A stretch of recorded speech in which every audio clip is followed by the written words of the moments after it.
Hello everyone, myself Sambhaji Khandekar. Today we are going to discuss the topic of electoral process in India. In this module, we are learn on this particular constitutional provision of this election commission, then role of election commission and functions of election commission. आजच्या या प्रकारामध्ये आपण निवडणूक आयोगाची कार्य, भूमिका आणि त्याच्या संदर्भात असणाऱ्या संवैधानिक तरतुदी यांचा अभ्यास आजच्या या प्रकरणामध्ये करणार आहोत. तर सुरू करूया. इलेक्ट्रॉल ऍडमिनिस्ट्रेशन फ्रेमवर्क जे निवडणूक प्रक्रिया आणि निवडणूक प्रक्रियेशी संदर्भात असणारं जे प्रशासन आहे त्याचा विचार करता आपल्या भारतीय लोकशाहीमध्ये निवडणुका हा अतिशय महत्वाचा घटक मानला जातो. In a Indian scenario, so India is a long democratic process. So Election Commission of India, the Indian Constitution provides for this creation. आपण बघतो की भारतामध्ये जो निवडणूक आयोग नेमून दिलेला आहे तर तो निवडणूक आयोग संविधानातल्या विशिष्ट तरतुदींच्या आधारे निर्माण करण्यात आलेला आहे आणि त्यामुळे या तरतुदींचा अभ्यास करणं हा आपल्या या प्रकरणाचा उद्देश आहे. प्रामुख्याने संवैधानिक पद्धतीमध्ये जेव्हा राज्यघटनेच्या माध्यमातून आपण एखाद्या संस्थेचा अभ्यास करतो त्यावेळेस त्यातल्या विशिष्ट कलमांचा अभ्यास आणि विशिष्ट तरतुदींचा अभ्यास आपल्याला ह्या सगळ्या मुद्द्यांमध्ये करायचा असतो. मग इलेक्ट्रॉल ऍडमिनिस्ट्रेशन या प्रकरणामध्ये आपण जेव्हा इथल्या निवडणूक आयोगाचा सेटअप, त्याचबरोबर निवडणूक आयोगाची रचना आणि थोडक्यात निवडणूक आयोगाची पार्श्वभूमी हा घटक आपण पाहणार आहोत. थोडक्यात हा विषय सुरू करण्यापूर्वी आपण थोडंसं एक इतिहास बघूया निवडणूक आयोगाचा. निवडणूक आयोग प्रामुख्याने एक अशी स्वायत्त संस्था आहे की जिच्या माध्यमातून देशभरातल्या सार्वत्रिक निवडणुकांचं नियंत्रण आणि संचालन केलं जात असतं आणि हे करण्यासाठी ज्या काही प्रशासकीय बाबींची पूर्तता असते तर ती पूर्ण करण्याचं काम निवडणूक आयोग करत असतो. प्रामुख्याने भारतासारख्या लोकसंख्येने जास्त असणाऱ्या देशामध्ये निवडणुका घेणं हे खरं तर खूप मोठं आव्हान आहे, कारण इथे लोकसंख्या अफाट आहे. नवीन मतदारांची नोंदणी सुद्धा तेवढ्याच मोठ्या प्रमाणात असते आणि त्यामुळे जगातल्या लोकसंख्येने सर्वात जास्त असलेल्या देशाच्या निवडणुका आणि त्याही लोकशाही मार्गाने घेणं हे सर्वात मोठं आव्हान आपल्या निवडणूक आयोगाला पार पाडावं लागत असतं. चला तर मग बघूया हे निवडणूक आयोग कशा पद्धतीने आणि कुठल्या मार्गाने हे आव्हान पेलत असतं. याच्यामध्ये आपण बघतोय की प्रामुख्याने निवडणूक आयोग हा एक आपला घटनात्मक आयोग आहे. त्याची घटनात्मक तरतूद आपण जर बघितली तर घटनेतल्या कलम 324 नुसार निवडणूक आयोगाची निर्मिती करण्यात आलेली असते. त्याचबरोबर appointment of chief election commission, then election commissioner, या सगळ्या तरतुदींमध्ये आपण बघतो की निवडणूक आयोगामध्ये जे प्राधान्यस्थ अधिकारी असतात त्याच्यामध्ये मुख्य निवडणूक आयुक्त जे आहेत त्यांची नेमणूक राष्ट्रपती करत असतात. त्याचबरोबर त्यांना सहाय्य करणारे इतर जे अधिकारी आहेत त्यांच्या सुद्धा नेमणुका या तरतुदी अधीन केली जातात. Right to vote to all above 18 years of age, वयाची 18 वर्ष पूर्ण केलेल्या प्रत्येक नागरिकाला इथे मतदान करण्याचा अधिकार असतो. मतदान ही एक अशी गोष्ट आहे की प्रत्येक मतदार आपल्या मतानुसार किंवा सारासार विवेक बुद्धीनुसार किंवा सारासार विचार करून आपल्या उमेदवाराला पसंत करत असतो आणि त्यातून तो आपल्या उमेदवाराला निवडून देत असतो. आणि त्याचबरोबर आपण दुसरं एक स्वरूप बघितलं भारतीय लोकशाहीचं तर आपण एक द्विगृही व्यवस्था स्वीकारलेली आहे. We have adopted the bicameral composition of parliament. One is a lower house and one is a upper house, Lok Sabha आणि राज्यसभा. आणि मग या दोन्ही सभागृहांच्या माध्यमातून जे काही सदस्य निवडून येतात किंवा जे सदस्य तिथे कायदे निर्मितीचं काम करतात त्या सदस्यांच्या निवडणुकांचं संचालन करण्याचं काम आपला निवडणूक आयोग करत असतो. मग प्रामुख्याने आपण जर बघितलं तर composition of state legislature, same राज्य विधानमंडळ जे असतात तर त्यांची सुद्धा तशाच पद्धतीने निवडणुका होत असतात.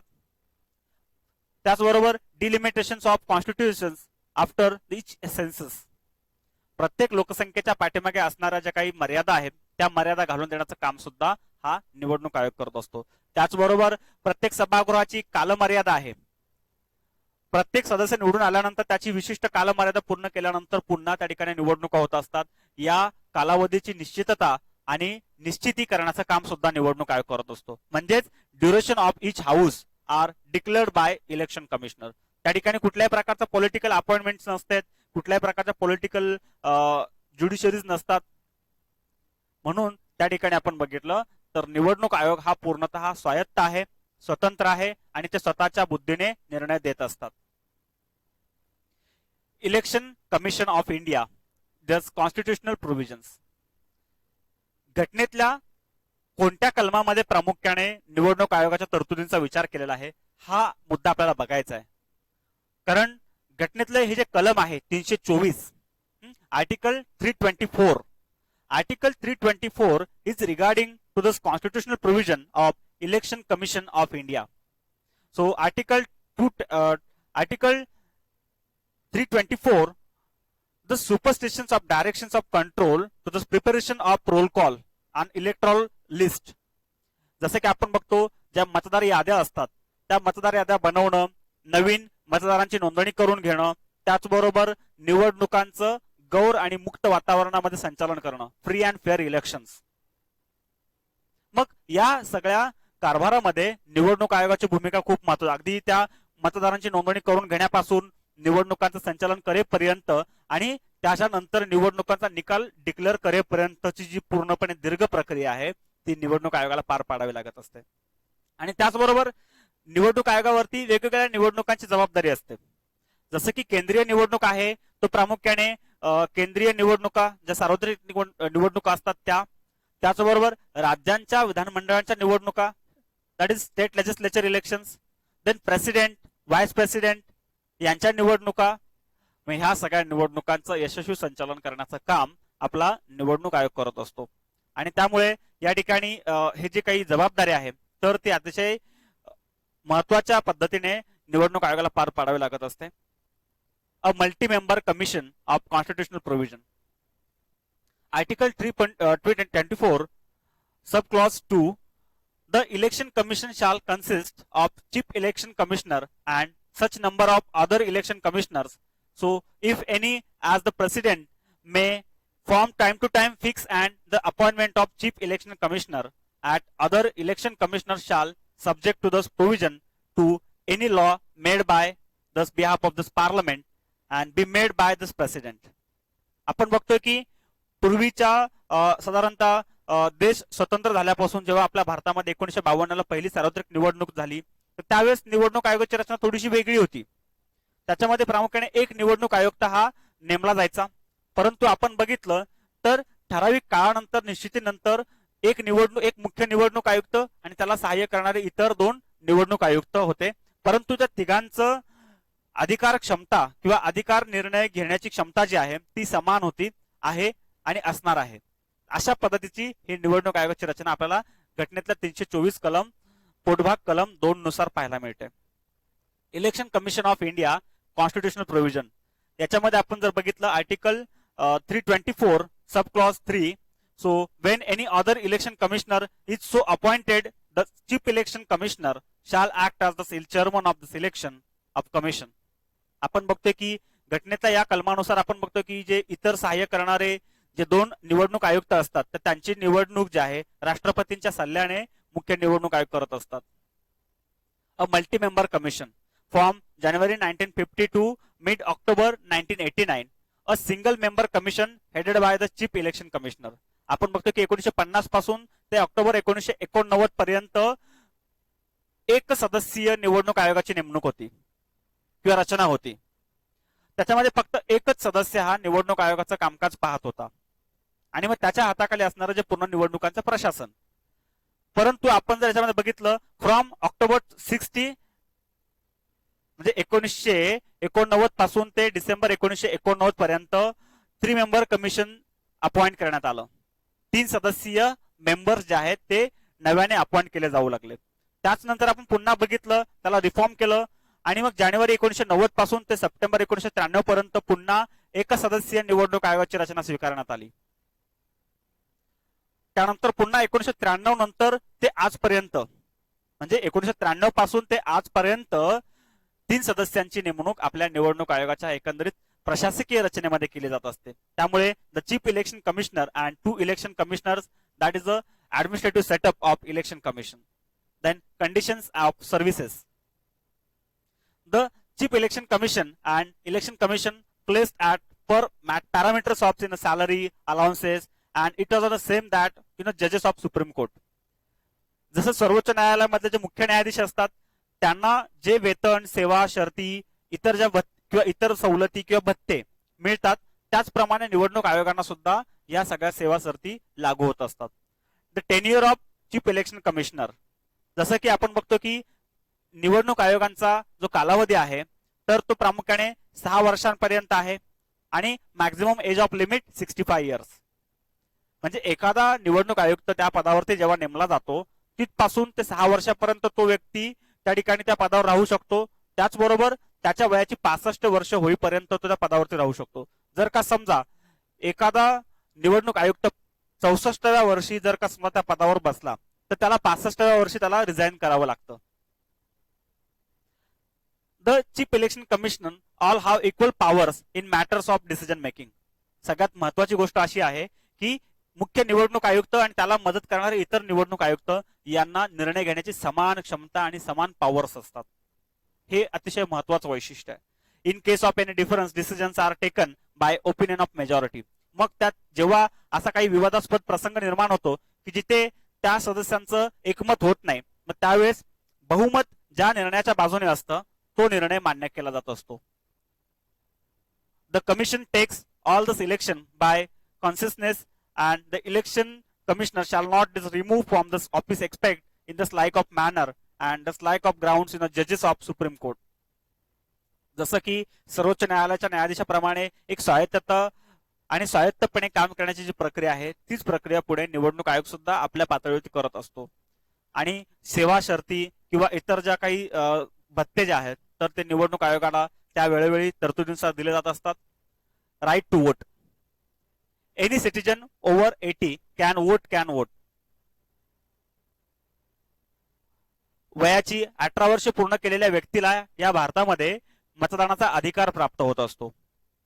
कारण भारतीय लोकशाहीमध्ये सार्वत्रिक प्रौढ मतदाराचा अधिकार आपण स्वीकारलेला आहे आणि त्यामुळे ज्याच्या वयाची 18 वर्ष पूर्ण झालेली आहेत तो व्यक्ती त्या ठिकाणी मतदार म्हणून त्या ठिकाणी वोटिंग करत असतो. And voting right denied to the certain classes of people.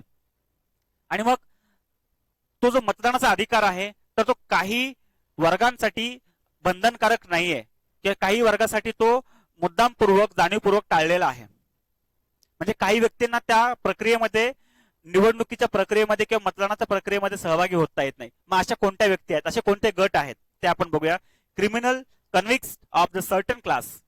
एखाद्या व्यक्तीवर जर का समजा गंभीर स्वरूपाचे गुन्हे असतील, फौजदारी गुन्हे असतील तर अशा व्यक्तीला मतदानाचा अधिकार नसतो. त्याचबरोबर person convicted of electoral offence. जर निवडणुकाच्या संदर्भात त्यांनी काही जर घोटाळे केलेले असतील तर त्या व्यक्तीला सुद्धा मतदानाचा अधिकार नसतो. त्याचबरोबर पर्सन ऑफ अनसाउंड माइंड. वेडी किंवा नादार किंवा मानसिक संतुलन ठीक नसलेली व्यक्ती या ठिकाणी मतदान करू शकत नाही. का तर तो व्यक्ती किंवा ती व्यक्ती स्वतःच्या मतानुसार आपला नेता किंवा आपला उमेदवार निवडू शकत नाही. त्यामुळे हे जे गैरप्रकार आहेत ते थांबवण्यासाठी निवडणूक आयोगाने या तरतुदींचा उच्चार केलेला आहे. Then scale of operation. Recognise national parties. आपण बघितलं भारतीय डेमोक्रेसीमध्ये एक त्याचं जे चित्र आहे खूप मोठ्या प्रमाणात विस्तीर्ण आहे. कारण जगातला सर्वात मोठा लोकशाही देश म्हणून आपल्या भारताची ओळख आहे. India is the biggest democratic country in this world. So that's why the administrative and election setup is a very biggest and very high. आणि बघतो आपण की 1952च्या पहिल्या निवडणुकीमध्ये बेसिकली ह्या सगळ्या गोष्टींचा विचार आपण केला होता की रेकग्नाइज नॅशनल पार्टीज आपल्या इंडियन कंट्रीमध्ये 6 आहेत प्रमुख राष्ट्रीय पक्ष. त्याचबरोबर रेकग्नाइज स्टेट पार्टीज ज्या आहेत त्या एकूण 45 आहेत. 45 recognise state parties. Register and unrecognise parties त्या 702 आहेत. त्याचबरोबर पोलिंग स्टेशन जे आहेत तर ते 6,87,000 आहेत. इलेक्ट्रॉट जे नियर बाय 671 मिलियन्स आहेत. So that is a turnout. हा जो सगळा टर्नआउट आहे स्टॅटिस्टिकल टर्नआउट आहे त्या टर्नआउट वरून आपल्याला एक गोष्ट लक्षात येते की भारतीय निवडणुका या देशातल्या किंवा जगातल्या अशा मोठ्या पातळीवर घेतल्या गेणाऱ्या निवडणुका आहेत की ज्याच्यातनं एक भारतीय लोकशाहीचं चित्र हे स्पष्टपणे दिसून येत असतं. वेन इलेक्शन टेक प्लेस, निवडणुका कधी घेतल्या जातात, महत्वाचा प्रश्न आहे. कारण आपण बघतो की दर 5 वर्षांनी निवडणुका आपल्या भारतीय लोकशाहीमध्ये कार्यक्रम त्यांचा लागतो आणि त्या दर 5 वर्षांनी निवडणुकांचं आयोजन केलं जात असतं. The term of parliament and assembly that is a 5 years expect Jammu and Kashmir assembly. So where is it 6 years. जम्मू काश्मीरमध्ये फक्त 6 वर्षाची टर्म आहे. बट बाकी भारतातल्या इतर राज्यांमध्ये आणि केंद्रातल्या निवडणुका ह्या ज्या आहेत त्या दर 5 वर्षांनी होत असतात. Then house can be dissolve before the term of ends, किंवा त्या सभागृहाची बडतर्फी करेपर्यंत त्या ठिकाणी निवडणुका पुन्हा लागवल्या जाऊ शकतात किंवा लागू केल्या जाऊ शकतात. Then dates decide by commission, no constitution done with any government.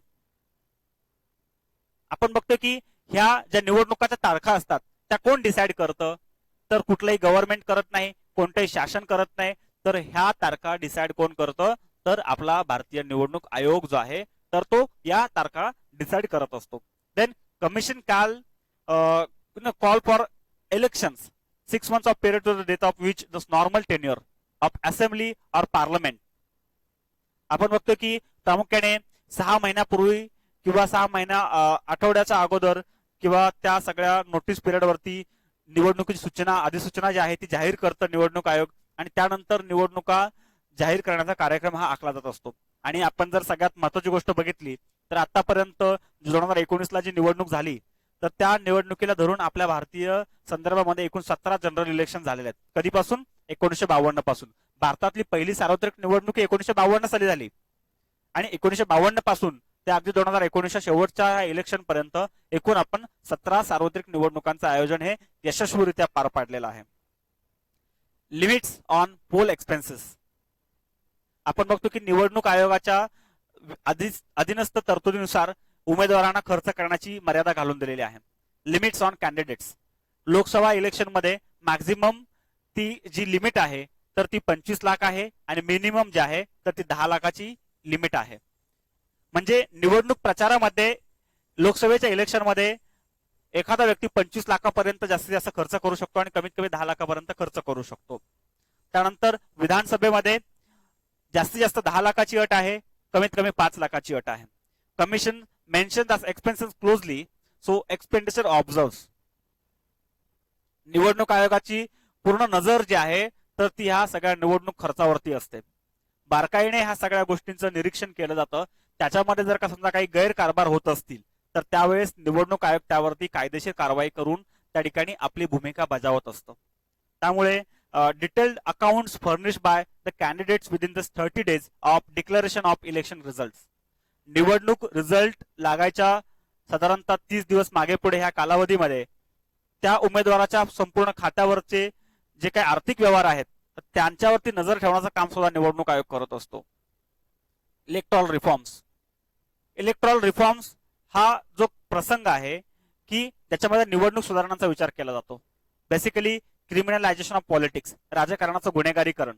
कारण आपल्या भारतीय देशामध्ये राजकारण आणि गुन्हेगारी, पॉलिटिक्स अँड क्रिमिनलायझेशन याचा एक समसंबंध असलेला पाहायला मिळतो. परंतु राजकीय दृष्ट्या गुन्हेगारी पार्श्वभूमी असणाऱ्या व्यक्तींना निवडणुकीपासून अलिप्त ठेवणं हा याच्या पाठीमागचा उद्देश आहे. त्यानंतर number of seats a person can contest. तो व्यक्ती किती ठिकाणी उभा राहणार आहे याच्या सुद्धा लिमिटेशन घालून दिलेले आहेत. Exit polls and opinion polls, जे आपण बघतो की जनमत चाचण्या आहेत किंवा निवडणूक कौल आहेत तर त्याच्यावरती सुद्धा इलेक्ट्रॉल रिफॉर्म्स मध्ये किंवा निवडणूक सुधारणांमध्ये कार्यक्रम करून देण्यात आहे. त्यानंतर पॉलिटिकल जाहिराती ज्या आहेत, राजकीय जाहिराती ज्या आहेत ते टीव्ही आणि केबल नेटवर्क वरती प्रसारित करण्यासाठी मान्यता जी आहे तर ती निवडणूक सुधारणांच्या माध्यमातून दिलेली आहे. त्याचबरोबर party account and it's audit.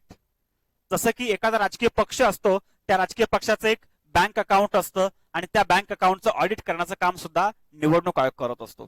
त्यानंतर गव्हर्नमेंट स्पॉन्सर्ड ऍडव्हर्टाइजमेंट. इलेक्शनच्या काळामध्ये आपण बघतो की वेगवेगळ्या ज्या ऍडव्हर्टाईज असतात तर त्या पेड न्यूज मध्ये येत नाहीत, तर त्यांना प्रोटेक्ट करून that is a government sponsored advertise.